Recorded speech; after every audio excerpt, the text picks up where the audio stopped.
Hey guys, this is Dan Sullivan, and this is the classroom demo, lecture, and hands-on for the new ESI 165 Starter Buddy. And this tool is designed to simplify the test that you should be doing if you have a slow crank. All right. Now, a couple of quick things here. First of all, everybody knows that most operators and drivers don't know the difference between no crank, okay, crank no start, and they're different. We know this. Or there's a start no run, okay, and these are all three different faults, okay. They're all three different situations. This one and this one don't count here. We don't really care about those. The one that I care about here is the no crank, and that's what this tool is for. This tool is for a no crank situation. All right, is it a slow crank or no crank? All right, what do we got going on here? All right, so the reason you'd use this tool is if you have a no crank. If it's cranking, then it's obviously an engine problem. Okay, and what we're concerned about in this particular test is whether or not the starting cranking circuit is actually working. Is the cranking motor circuit functioning properly? Okay, so there are only four things really in the circuit that we care about, and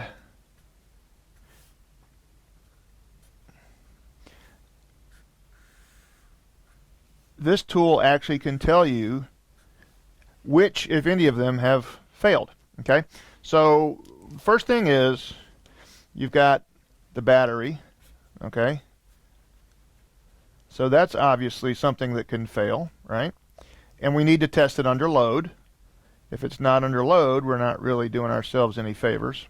Okay, static voltage doesn't matter. We've got the starter, which in my particular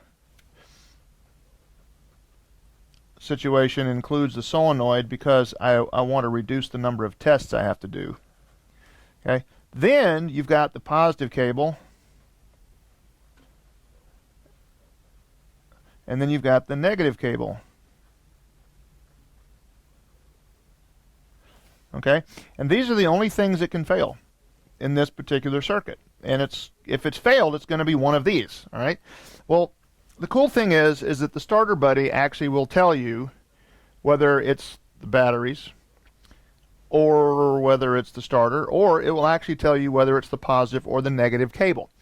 All right. And again, it only takes about 3 seconds for the test to run. So it's a very, very, very fast test, and it's also a very, very accurate test.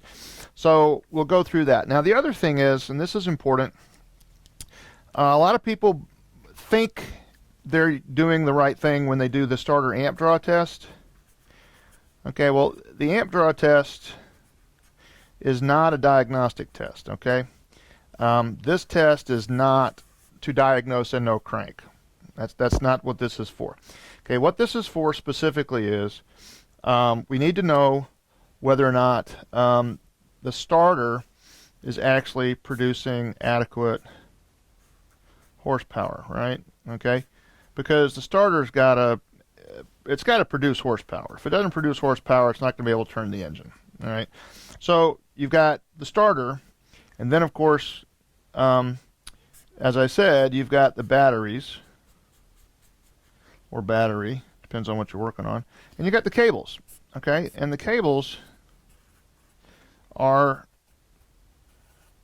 the last thing people want to work on, but it's probably the first thing that's going to fail.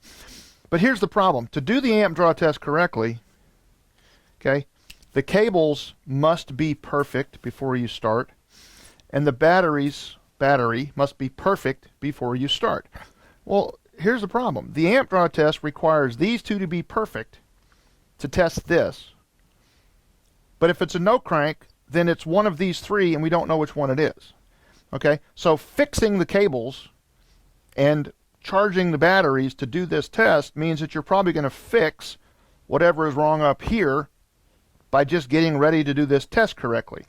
So if you're doing the amp draw test now, it's not a valid test unless you have confirmed that the cables are perfect and the battery is perfect.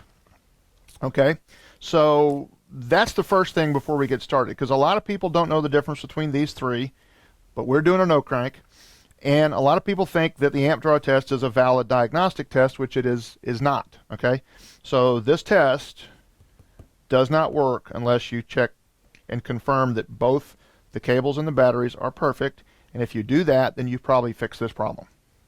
Okay, because the starter is not the problem as many times as people want it to be. Okay, now I'm going to say one other thing here that I say a lot, and I want to make sure you understand where I'm coming from. Okay, and I'm a mechanic. I don't use the word technician. Mechanics go to the part. Okay, and that's not a bad thing if you're working on a mechanical problem. Okay, if you're working on an electrical problem, we don't want to do that. Okay, if you're working on an electrical problem, you don't want to go to the part. Quite frankly, you want to go to the cables, because the cables fail 80% of the time. Okay, 80%. Good money's on cables. One last quick thing. Let's see if I can do this right without screwing it up. I'm going to use a pencil because I'm probably going to get it wrong. All right. First of all, Ohm's law, volts over ohms equals amps. Okay. Well, I can transpose this, and I can move this here and this here because I can. So volts over amps equals ohms. All right. So let's say, for the sake of argument, that I've got a battery in a 12-volt system that's holding 10 volts, and let's say that the starter is drawing 250 amps. Okay? Now,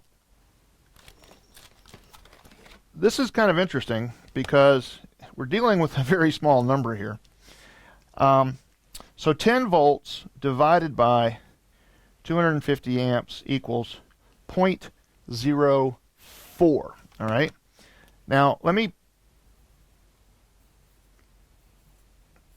make something clear.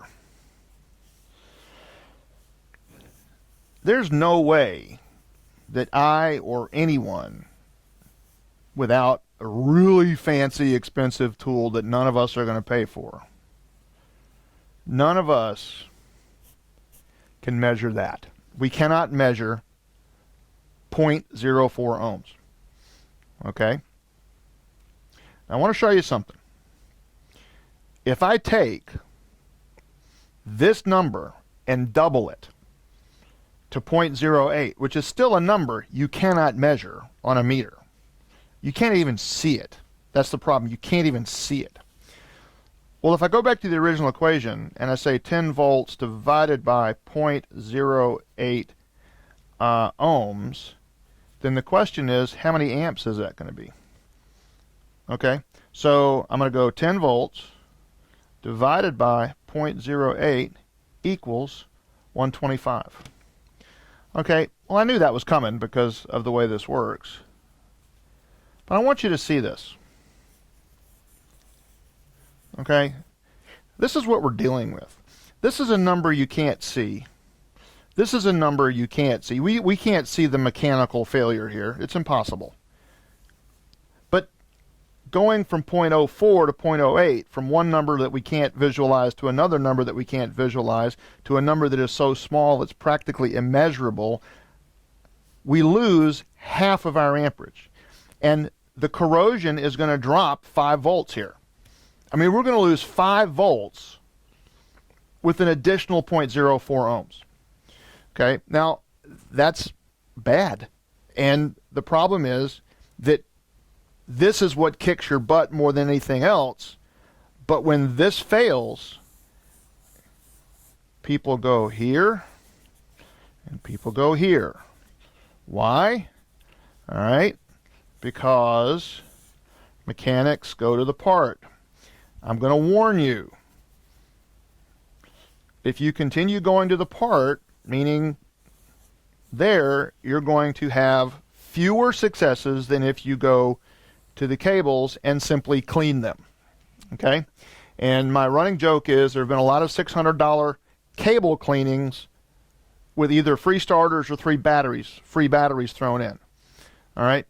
So that's the preliminary. And I'm going to show you just in a second what's going to happen here. And then when I do, I think you'll have a much better understanding of it.